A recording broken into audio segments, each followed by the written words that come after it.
Okay, well, we're going to go ahead and get started on this Earth Day with our live streaming interview of Ya Fav Trashman, Terrill Haigler, and I just want to welcome everybody to Innovative Solutions with Diversion Strategies, our Thursdays at 11 a.m. chats. I'm your host, Rachel Oster, and with me is, but off camera, is the co-owner of Diversion Strategies, Erin Merrill, as well as our guest of honor, Terrill Haigler. Say hello. Hello. Well, let's start off by wishing everyone a happy Earth Day. I know that the people who, our audience and people who join these chats celebrate Earth Day every year. And we know that you're probably busy with Earth Day activities given your roles. But we're really happy that you took this time to join us this morning. And we know, we promise it'll be worth the time that you took. We're going to have fun today and learn a lot, so don't be shy about asking questions, as always. If you're on our Zoom platform, just use the Q&A function, and Erin will be compiling those questions, and we'll get to them in our Q&A portion of the interview. And then if you're on Facebook Live, just go ahead and type those questions in the comments, and we'll get to those as well at the Q&A session. So everyone meet Terrill Haigler. This man has been doing incredible things for his community of Philadelphia. His Instagram account, YaFavTrashman, skyrocketed and got that sought after blue check after he began highlighting and documenting some of the ways people handle their waste along his route. He then, because this was happening in the middle of COVID, he then began using the platform to advocate for PPE, for sanitation workers when they weren't prioritized among other essential workers. We'll learn more about that in the interview. And this documentation of the everyday life of a sanitation worker has now evolved to be organized community cleanups and even helping people, getting people to vote in Philadelphia's primaries coming up. I'm telling you, we have so much to learn from Terrill.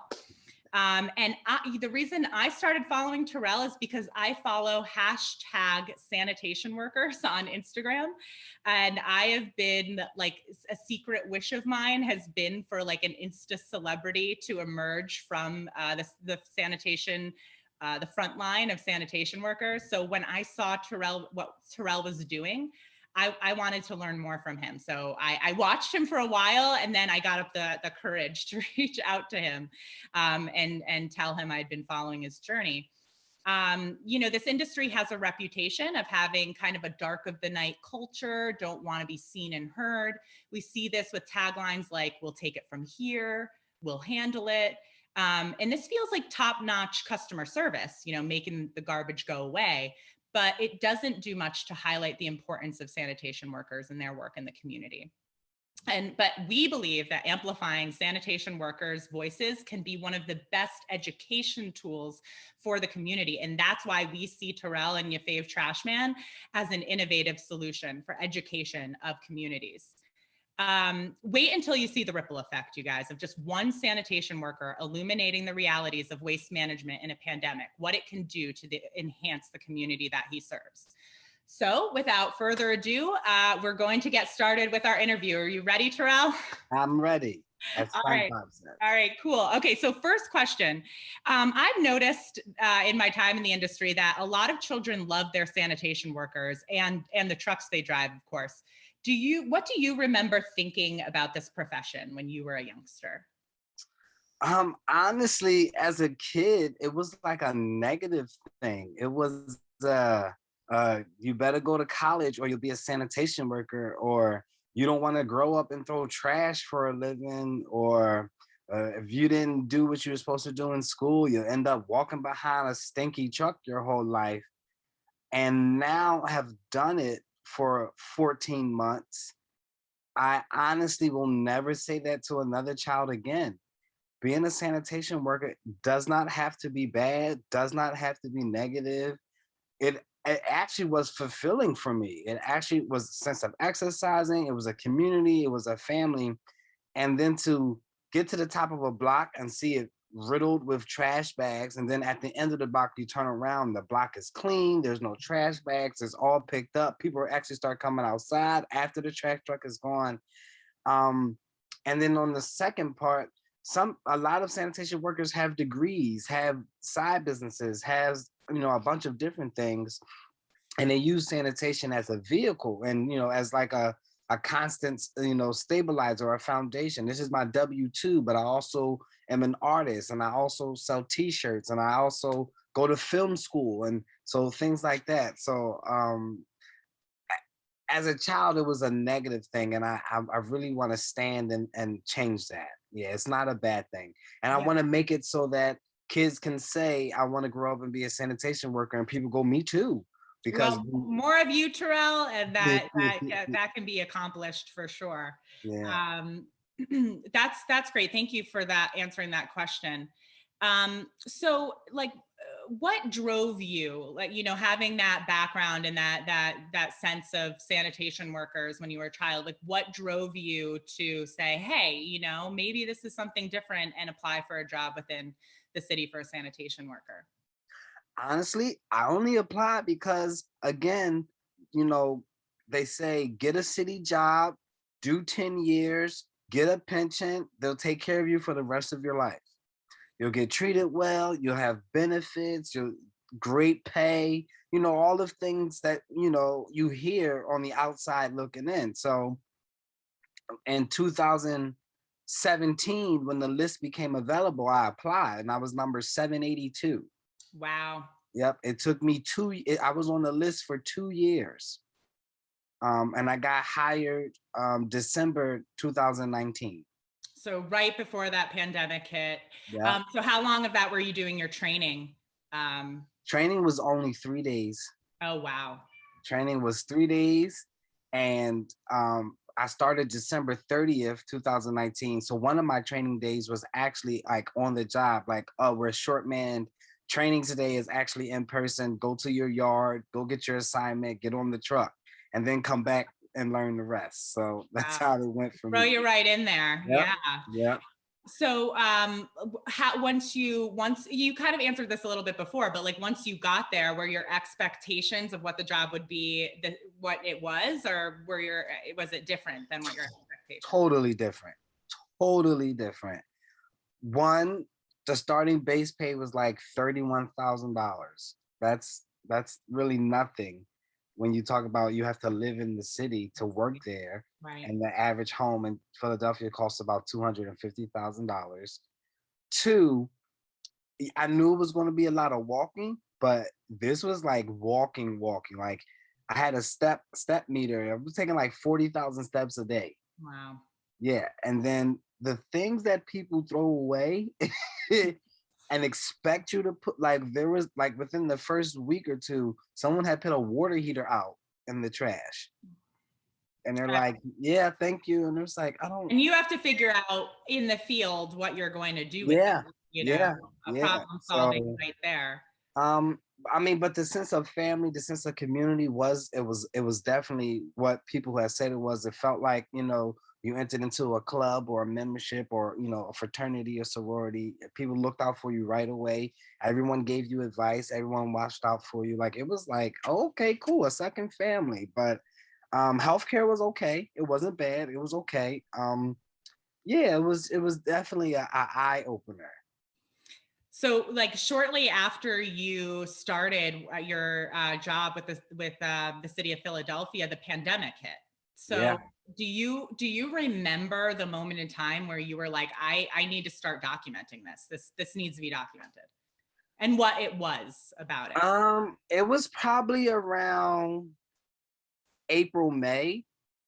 The city had started accumulating, almost 35 to 40% more trash because everyone's home On the residential side. on the residential side. Yeah. So we were actually getting like a day or two behind, like every day. We just couldn't get all the trash. It was just You so weren't much. alone. You're not Yeah. alone. Others Yeah. still. But then articles were coming out in the city on Mm. what's up with the trash delays? What's up, streets department? And it was like, oh, the sanitation workers are lazy. Oh, they're not doing their jobs effectively. Oh, this, oh, that. Oh, they're just using sick time to not have to work in a pandemic. And I'm just like, actually, we are actually getting like trampled right now with trash. And then you add the fact that sanitation workers started catching corona. Mm-hmm. So Mm-hmm. at one point throughout the whole pandemic, over 250 people um, tested positive. But what the thing is that if one person on your truck tests positive, the whole truck has to quarantine for 2 weeks. We How sit, many people per truck it's in? 3 people in the truck, and we Okay. all sit less than 6 inches apart. Mm-hmm. Mm-hmm. So one person tested. I even had to quarantine because one of my drivers had tested positive. So that means I tested negative, but I still had to quarantine. Mm-hmm. Mm-hmm. So there's only 1,200 sanitation workers on the ground. If 200 people test positive, but there's 3 people to a truck, that's a lot of sanitation workers not at work. Yeah, that is. And do you remember if they were looking at exposure risk, not just within the drivers, but also, you know, just collecting residential material from people that may have had COVID? Like, was there any thought to that, or? I never heard anybody say anything about, you guys are actually collecting trash that maybe people have tested positive and now are home quarantining. So Mhm. let's figure this out. It was never, I joke all the time, there was never a day where we walked in and was like, here's your route, guys. And by the way, here are 10 addresses that tested positive. So, don't have to pick that out. That's a lot of work for the city and for the It department is. to do. It So is. they were just like, be careful.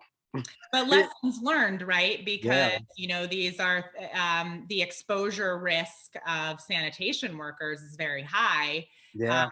And, you know, that should inform us for, you know, other areas of how the sanitation workers need to be protected, you know, and so that they can help protect public health. Because, you know, if the sanitation workers aren't protected, then they can't protect human health and the environment, which is what the job is.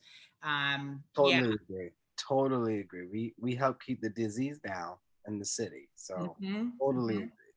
So, how did it feel to be a sanitation worker during the time where essential workers were being recognized, but sanitation workers weren't getting the PPE from the city? Like, you know, how did it feel among you know, even the other sanitation workers? What were you guys discussing? I know me personally, I was pissed off. I was like, hey, I have 3 kids and I'm putting my life on the line every day, risking my kids' lives, my mother's life, my grandmother's lives, like everyone in my family. And you can't even provide us with the proper PPE to stay safe. So a lot of people were pissed off. That's kind of where, the t-shirt campaign came from, because we were spending our money buying cleaning supplies to clean our own trucks. Mhm, mhm. Because you work from 7 to 3, but if someone does overtime, they might use your truck. So, they use your truck and someone used your truck from 3 to 7 and they have tested positive, or they, and it's in the truck. You Mhm. get in the truck the next morning, it's airborne. Yeah, no, that it must have been a really scary time for you, especially because of a lot of the unanswered questions at that time. So, well, let's move on to though how the community rose up when you started this campaign, and tell us a little bit more about the PPE and Hazard Pay campaign and how you saw the community respond to that. Yeah, so it was like a random Wednesday. I designed the t-shirt the night before, and one of the followers was like, hey, if you're going to sell t-shirts, you should go to Custom Ink. They do campaigns like this all the time, this, that, and the third. And I was like, cool, let's just do it. And I posted it, and within a week, we had like 500 shirts sold. And the whole purpose was to buy proper PPE, buy KN95 masks, buy cleaning supplies, Lysol spray, multi-purpose spray, disinfectant, multi-surface cleaner, like, every and anything there to keep the truck clean and keep the air clean and keep us, it was really hard to breathe. And some of the stuff that the city gave us, like the face shields, they were like from here to your navel, and who can do their job that way? And I did some research and I was like, the KN95, especially for me who wear glasses, has little vents. They're breathable, but they're like the most high quality mask that you can get. So I was like, let's just buy a bunch of KN95s, cleaning supplies, and the community, the response from Philadelphia was mind blowing. I mean, we sold over 2,000 t-shirts in 4 weeks and raised over $32,000. Wow, that's amazing. And to support your fellow sanitation workers and give them that sense of security is just speaks volumes about your character and what you do, just one person can do when they put their mind to something. So no, definitely congratulations on that. And you're talking about the Ya Fav Trashman t-shirts, because then it evolved to like support sanitation, right? So it was at the same time. So it had Ya Fav Trashman on the front, the logo, and on the back, it was the hashtag support sanitation. Okay. So that was like the gray t-shirt with the logo and the hashtag on the back. So that was the first time, as they say, I did a merch drop. And I mean, and then now it's support sanitation, like as a following on Instagram now. Like I didn't even know that could be a thing, like that the hashtag I created has like its own followers. I'm like, what is going on?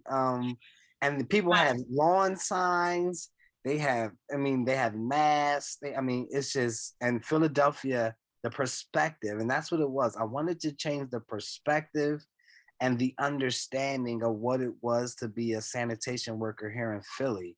And through the Instagram, through the pictures, through the documentation, as you say, the city of Philadelphia honestly understands how important sanitation workers are now. It's pretty clear just kind of watching you and that account evolve and the commentary and everything, how much impact that you've been able to make in that area. So, I want to highlight also, because a lot of people who watch us and watch our content are, they're responsible for educating the public. And so I thought there was something else really cool that you did that was kind of un-COVID related. But you were documenting, you were grading people's, this is what turned me on to you in the beginning. I was like, you were grading how people put their waste out at the curb. And you asked people to give them grades, and I loved it. I was like, F, D, A. I was participating for sure, and I loved that. But then I watched it evolve from that into you were getting educated about like maybe some of these deserved an F, but others it's because there was not enough education, or maybe somebody was wheelchair bound. And, so there were also circumstances which changed your outreach. So take us a little bit through that journey, the grading, what brought that about, and how it changed into what. So one day I was just having a really bad day at work, and it was just like horrible pile after horrible pile after horrible pile. I probably broke like 4 bags, food everywhere, waste everywhere. And I was like, I don't think the residents or the public has ever been given any education or literature on the proper way to put out their trash. I said, so this is what I'm going to do. I'm going to take pictures of good piles. I'm going to take pictures of bad piles. And I'm going to ask people to grade them and why. The important part was tell me why. And then once people tell me why, I can then give my opinion on why. But we start a conversation, and then people start learning like, okay, you got to tie your bags. You got to break down your boxes. You got to wrap your mattresses in plastic. You got to neatly do this. You got to. So then it became this whole thing where people was like, I refuse to have Ya Fav Trashman post my trash pile and give me an F. And in fact, I'm gonna do it because I want an A. We don't. We still all want an A. Yeah. So people were like, "Hey, you didn't post a trash pile in a while. We're trying to grade them." And I'm just like, "All right, every Tuesday we'll do." And so this went on for about 2 months, where I just felt like the public was like, "Hey," even points where people were like, "Hey, my neighbor has a F. Can you please help him? I'm gonna send you a picture." And I would post a picture and say, "This is why it's an F." And then literally the neighbor would come out and be like, "My bad. won't happen again. Don't want to be on your Instagram. So yeah, it was, and then I still think I can do more when it comes to educating people about the proper, what I like this, like tongue twisters, the proper put out process, you know? Yeah. Yeah. So yeah, so I'm working on some things to come out on, the speech department came up with a curb your waste thing after I started grading piles, just to educate people on, our little tips. Cause and in actuality, it made the pandemic easier because if everybody's pile is neat, we can get through the block faster. So Hmm. if we're already 3 days behind, it sucks to have to take time because people piles are horrible. Hmm. Now we feel like we're doing triple the work. It's a pandemic. There's already more trash, and you didn't put it out right. Like, come. So I always say I wanted to help the public, help us, help them, help us do our job. Yeah. So, And you know what is also a key component of that educational process is that when you put your material to the curb and there's a sense of we'll take it from here, we'll just deal with it. Um, you're not really connecting what it takes to mhm. manage waste. And when you have a little pushback or something like that, then it's like, oh, this matters. It matters that I'm not Yeah, stacking or I'm not taking down the cardboard. It matters the way I do this. yeah, So that's the first step is awareness. When we just take care of it, then there's not a chance to be educated. yeah, yeah, yeah, yeah. Cool. Okay.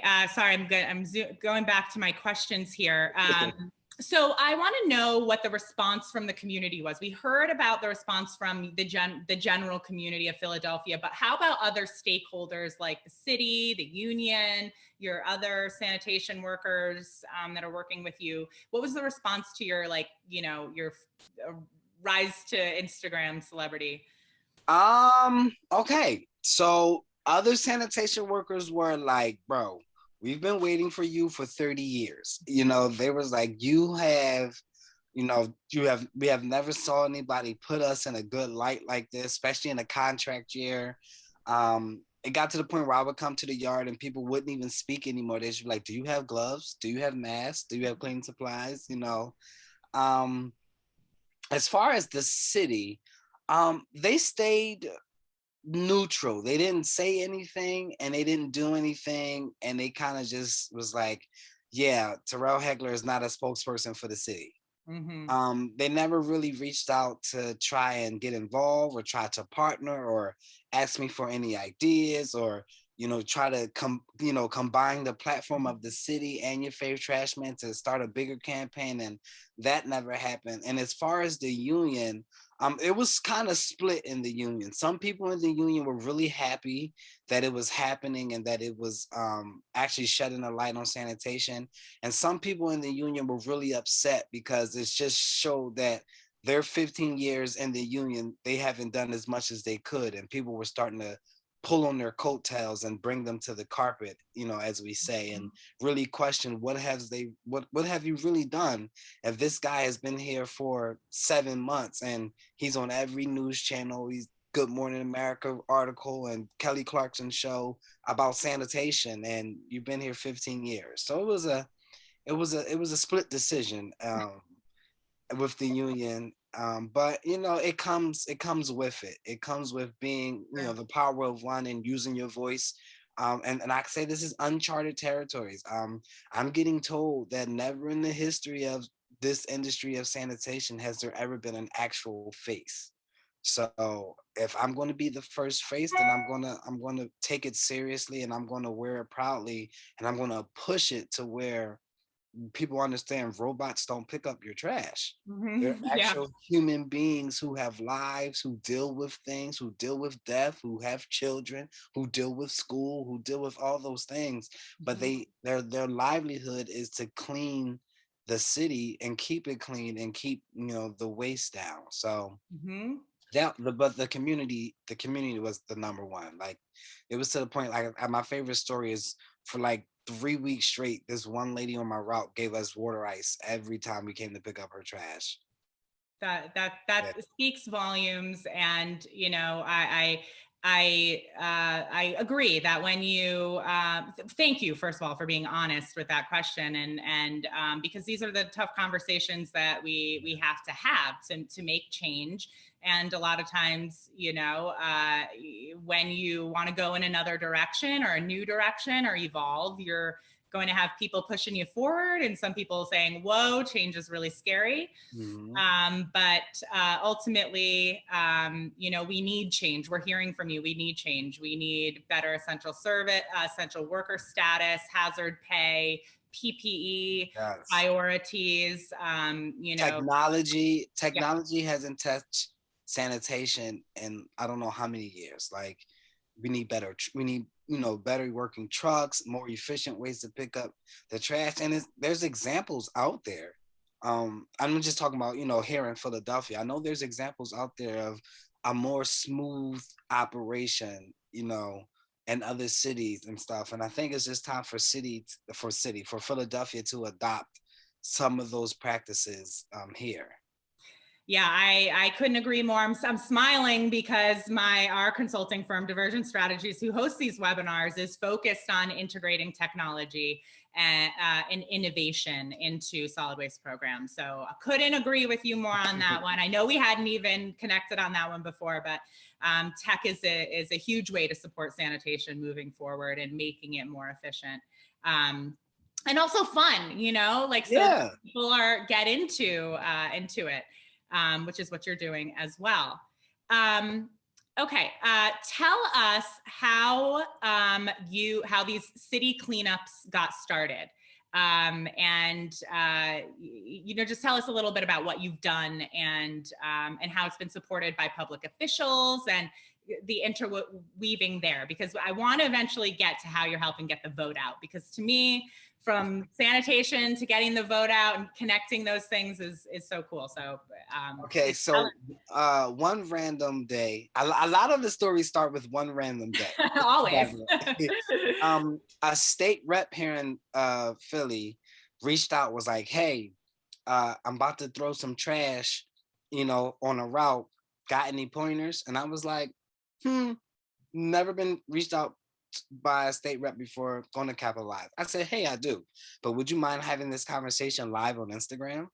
He was like, sure. So I said, cool, let's go live. So we had the conversation before he threw a route. He threw trash and we went live again, and his whole demeanor was different. He was just like, what in the heck do people complain about? If you've never been a sanitation worker, if you've never thrown trash for a day, you don't have anything to complain about. And we really started having deep conversation about how Philadelphia looks. Then I read an article that Forbes rated Philadelphia the dirtiest city in America in 2020. You took that personally. I did. So I said, hey, state rep, let's start doing neighborhood cleanups. We can't get the whole city to clean at once, but let's do little cleanups here and there, and let's see if we can attack it one block at a time. So in January, I did my first neighborhood cleanup with State Rep Jared Solomon. And then my manager, shameless plug, shout out to Ariana Queenan of Right Here, Right Now. She's my manager. Plug it. She was like, light bulb, do a neighborhood cleanup with every single state rep in Pennsylvania. There's 26 of them. So that means you can cover the whole state with a cleanup. And I was like, let's do it. So after I did it with Jared Solomon, I then started reaching out to elected officials like, hey, your district is dirty. I have some resources. Let's do a neighborhood cleanup. And the thing different about my cleanup is I was able to use my platform to get the city involved, where my whole thing about neighborhood cleanup is you do all that work, you clean up, you leave the bags on the corner, and the city takes a week to come get it. So my whole thing was bring the trucks that day. That was my big thing. I was like, the trucks have to be there that day. We have to throw it right into the truck. and then they Yeah, can. it's like folding all your laundry and then not putting it away. You got Exactly, exactly my point. Exactly my point. So with Jared Solomon, we had a trash truck there. We cleaned this really bad neighborhood around this park that had trash everywhere. We threw it right into the truck, and then he planted trees right after that. And he said he hasn't seen a piece of trash on the ground since. That's So so cool. so it started connecting to me like, you get the state rep involved or you get the council person involved, then you can do some beautification efforts. Then it uplifts the community and has a little pride. So then I'm like, okay, it's election year.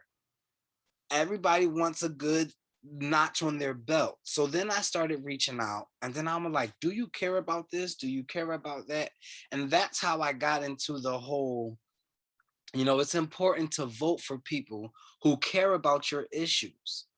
If these elected officials, or as I call them, people in positions of power, because to me, the politicians has a negative feel to me, because people think a politician is up here and a normal person is down here and they're not accessible. So I say a person in a position of power because I put them there. I've elected them to be there. But if they don't understand my community, if they haven't walked my walk, or as I say, if they haven't been in the trenches and they haven't been in the mud with me, and they've just been getting a bunch of stats and analytics from somebody studying my community, how can I expect them to care about a block in North Philly has high gun violence, but the gun violence can be associated with the fact that there's trash everywhere, so people don't care about the neighborhood. So when drug dealers come in, they don't say anything because they don't care.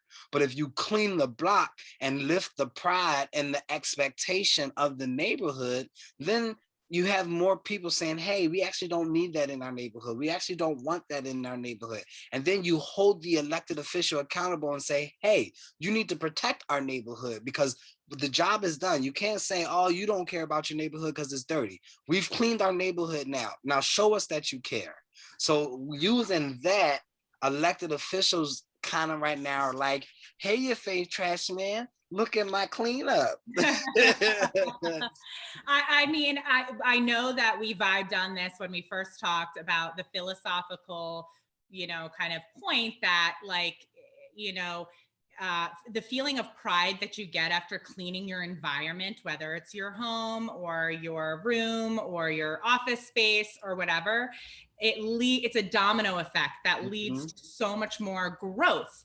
And in a community, once you clean it up, and especially if the community members are involved. One thing I saw a lot in this industry is community cleanups that are private company based. So a private company serves a community, they bring in a bunch of employees, and it's well intended, but it doesn't include the community members. And one thing that your platform does is it brings in the community, and it has them participate, and then they can feel that pride. And not only that, what does it do when you think that your elected official doesn't care about you? And I come in with, T-Mobile doing the DJ, GoPuff providing snacks, Global Industrial providing gloves and masks and hats and trash bags and trash cans and this and Clip and providing the trucks and everything. And you're up there cleaning your own block and you bump into somebody and it's your council person who's cleaning right with you. Yeah. And then you get to have a conversation, and then you get to,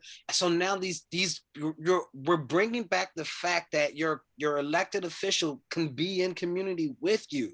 They're not above you. They just are supposed to go speak for you, but they're in community with you. So that's that whole thing. And then some of these neighborhoods, it's a pandemic. So sometimes we bring food. I get my friends that's sharing access to bring grocery boxes, provided by the government. So now we're leaving grocery boxes on everybody's steps.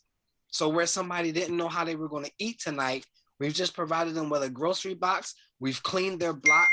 They've gotten to talk to their elected official, and now you have all these good endorphins released, and you're like, what can I do? What can I do? And so now, like you said, that domino effect. Then I hit them with, by the way, May 18th is the primaries. Here's the judges that I think should be picked. Here's this, here's that. And these judges now, my last cleanup, I thought it was going to be a debate. I had both one of the DA candidates show up, had about 6-7 judge candidates show up, and I'm just like, oh, I didn't know it was going to turn. I didn't know it was going to be a political thing.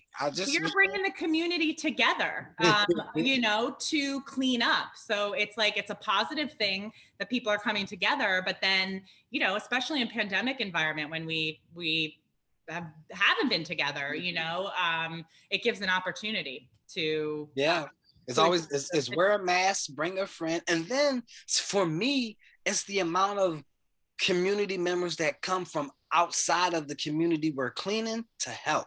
Mm-hmm. It doesn't, no one's scared, no one's frightened, no one's judging or nothing. It's like, I'm here to do a service for your community, because in return, I hope that if one is in my community, you would do a service to mine.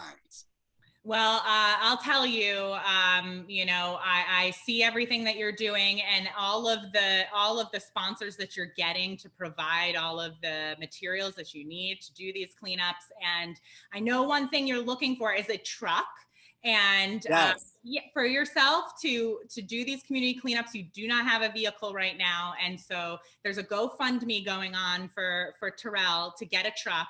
And it will only enhance his community cleanup work. And we're going to be sending the link to our audience.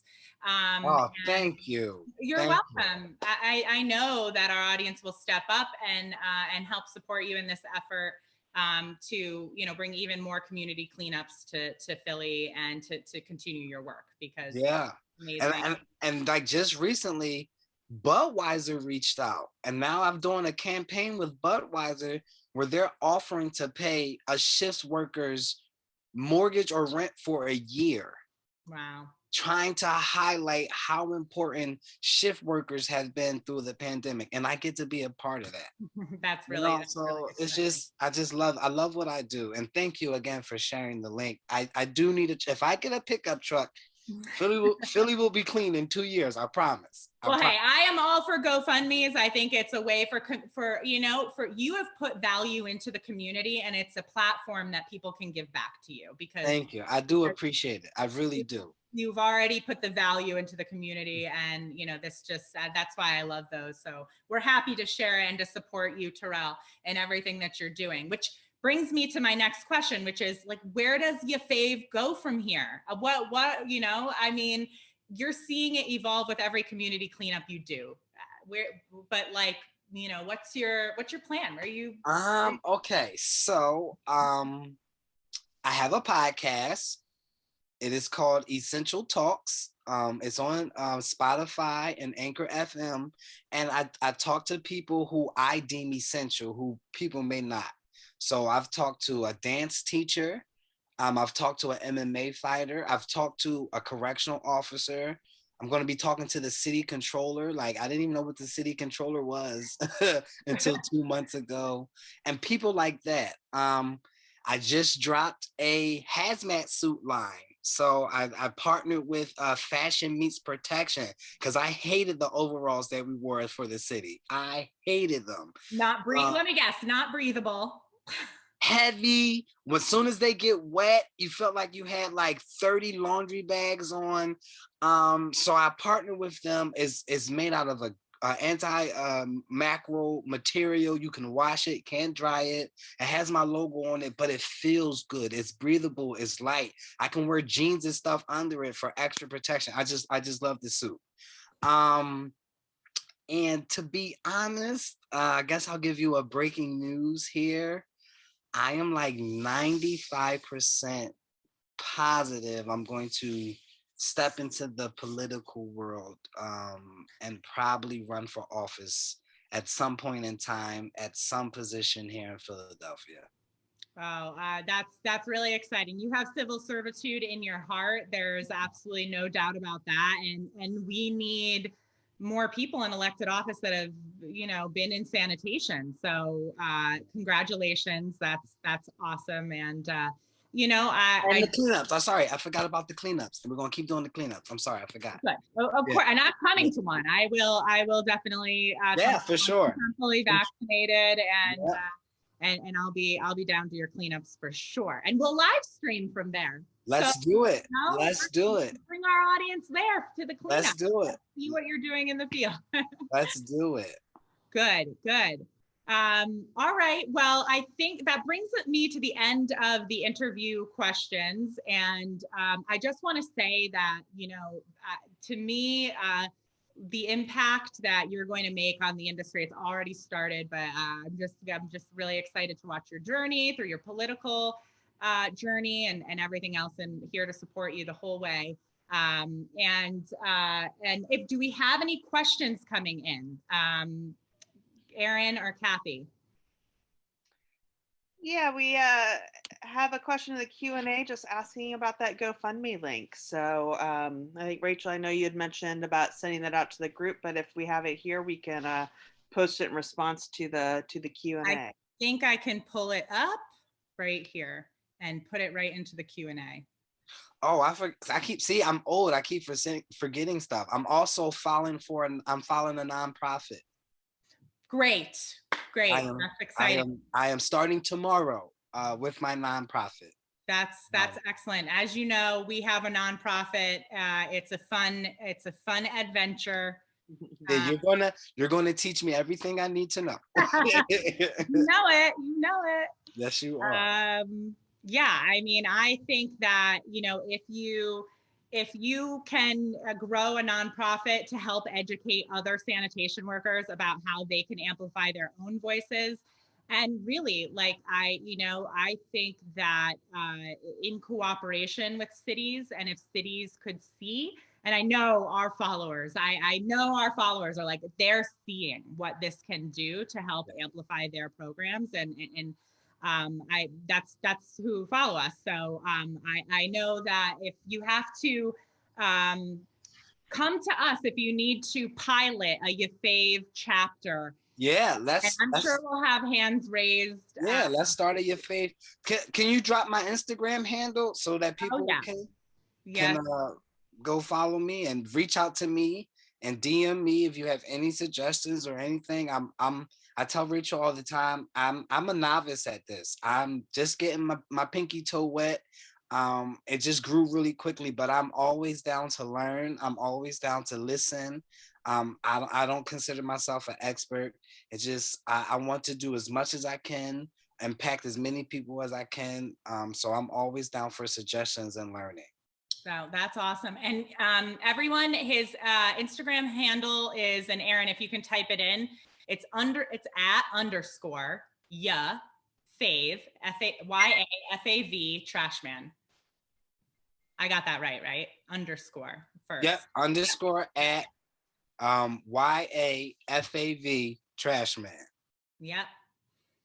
So please follow Terrill, follow his journey along with us. I'm sure he'll be back in our realm some way or another. We'll pull you back in. I hope everyone has enjoyed this interview today. We're going to give you 15 minutes back of your Earth Day. Happy Earth Day. Happy Earth Day. Yes. Go and take Terrill's passion and do a community cleanup or something, All right, guys. Thank you for joining us. We'll be back in the next couple of weeks with some more sessions. We're going to be sending out a survey about what content you guys want to see. We're going to be bringing back some of that SB 1383 content. I know you guys are interested in that. So look out for that. Otherwise, follow Terrill. Thank you for joining us, and we'll see you next time. Bye.